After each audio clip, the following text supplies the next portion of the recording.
Hi guys, welcome to my Health Back YouTube channel, Taking Back Your Health.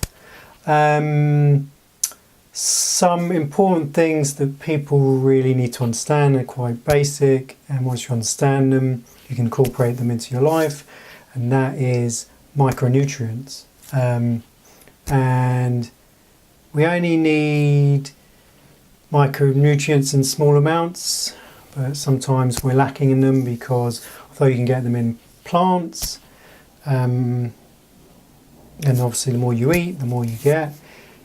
The soils are depleted. Modern productions of food have caused this.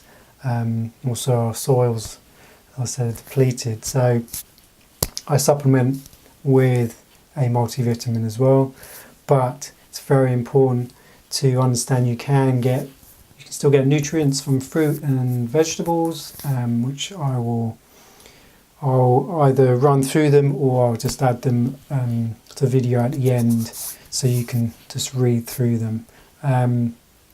So what are micronutrients? Well, micronutrients are vitamins and minerals found in foods, okay? And each one has a specific job to do in the body. Whether it's produce enzymes or hormones, support immune health, or signal nerve impulses, or muscle function, or keep your cells healthy. You know, it all has a role to play in your body.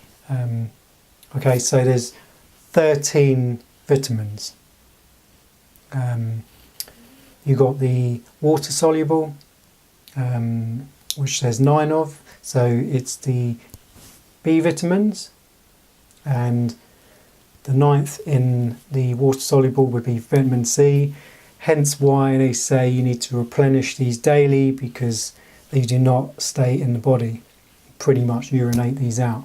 And then you have the 4 soluble vitamins which do remain in the body, and the 4 soluble are A, D, E and K. I'll do another video on vitamin K, K2 more importantly, and vitamin D. If you're in the northern hemisphere like I am and you get lack of sun throughout the year, D3 combined with K2 or MK7 is fantastic. So you can have high amounts of D3, but then you must take K2.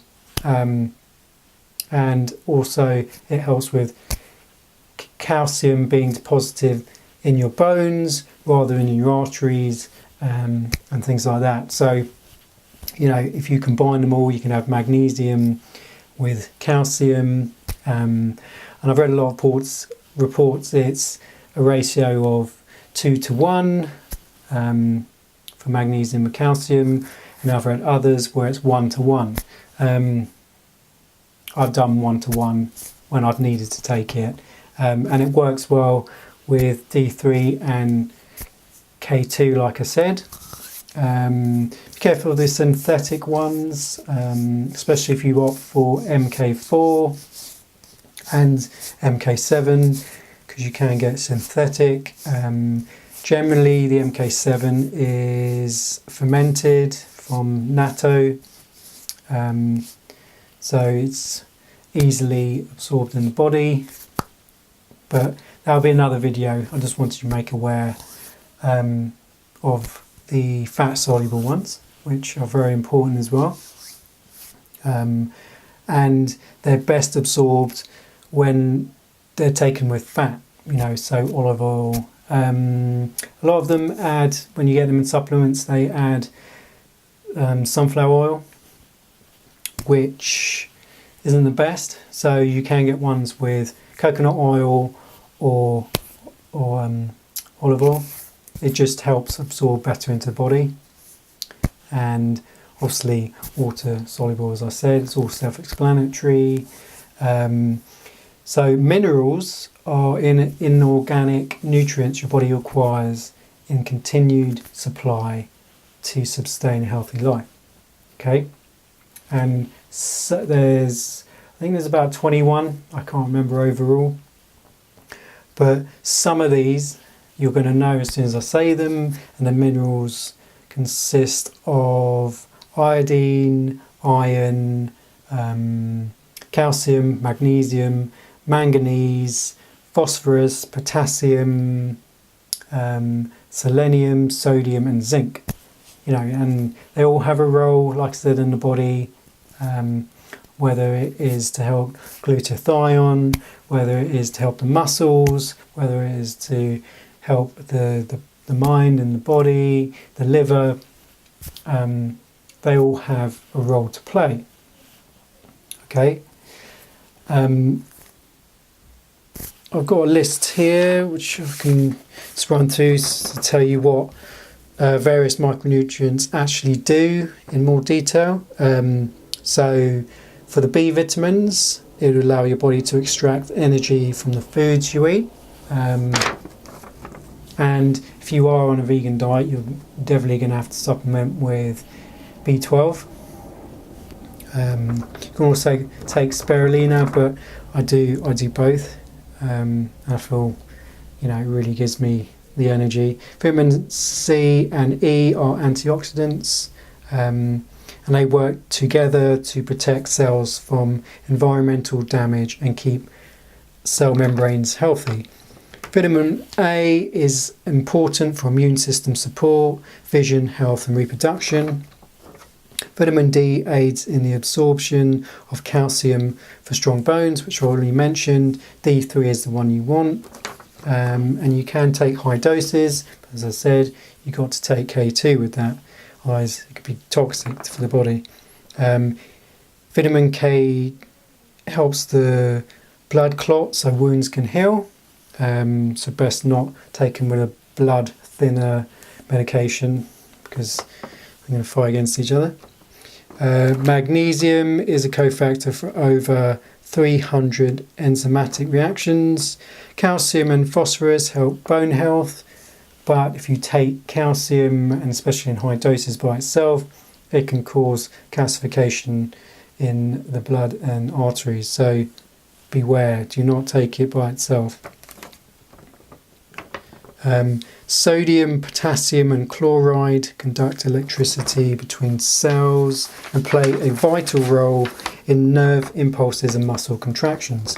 Iron is responsible for carrying oxygen from the lungs to the rest of the body, and zinc is critical to the immune system, cognition, motor function and healing. Okay, so that's just some of them.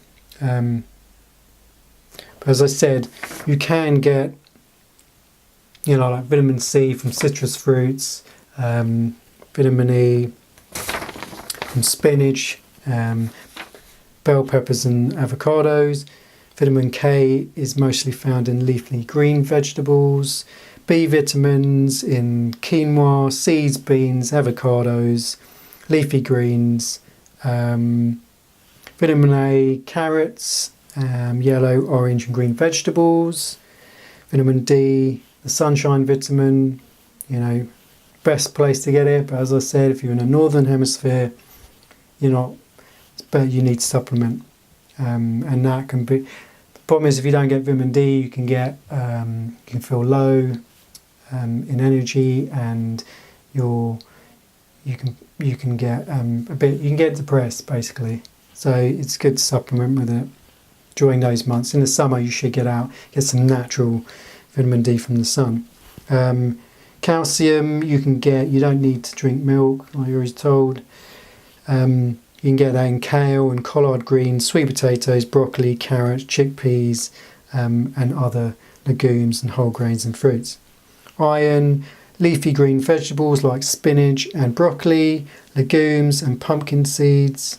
Zinc, beans, nuts and whole grains. Copper, you can get that in nuts and soybeans. Chromium, peas and whole wheat and rye breads.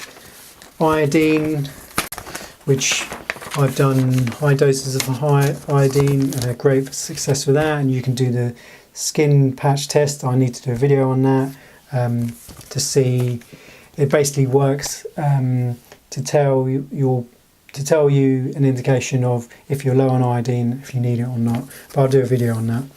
Selenium, Brazil nuts, and where something you've got to be aware of is, for one, you want to eat raw nuts. You don't want heated ones because all the goodness is gone. And also, you need to soak them.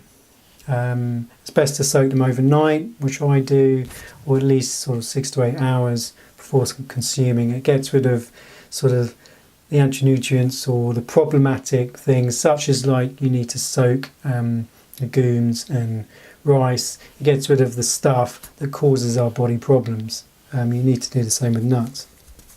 And potassium, magnesium, chloride and sodium are electrolytes, and they can be found in almost all vegetables. I'll do another video on, I hope that's helpful by the way, but I'll do another video on essential fatty acids because this is so important. I get this from flax seeds, which I get milled, and then I soak them overnight as well. It goes a bit more gloopy, but I don't have any digestive problems, and I actually really enjoy drinking it the next day, or if I do it in the morning I drink it in the evening. But that's how I get my essential fatty acids. You can get your omega-3s from an algae, which I do as well, because it's super absorbed and it's easy, and I get great benefits from it. And be careful with omega-6 because that's inflammatory, and omega-3 is anti-inflammatory. So great benefits from taking omega-3s. But I'll do more videos on those separately. I just want to let you know that these exist and what forms you should get them in, especially if you're vegan, because obviously people eat fish and get them in fish oil and stuff like that. But I found the microalgae and the algae ones, reasonable prices and really effective. I'll do the other videos for you as well, guys. I hope this is helpful. Sorry for rambling on. I've been exercising today. I've been all over the place. I've been shopping, buying stuff, cycling, gym. So I decided I've got a bit of time. I'll do some videos. Why I've still got abundance of exercise, even though I'm in a fasted state. And I'm looking forward to eating later. Even though I don't have any craving for food at the moment, but I still feel, like I said, energetic. Anyway, guys, sorry for rambling again. Please like the video, leave any comments below if I didn't make sense, and please subscribe. And I'll see you guys in the next video. Thanks, guys.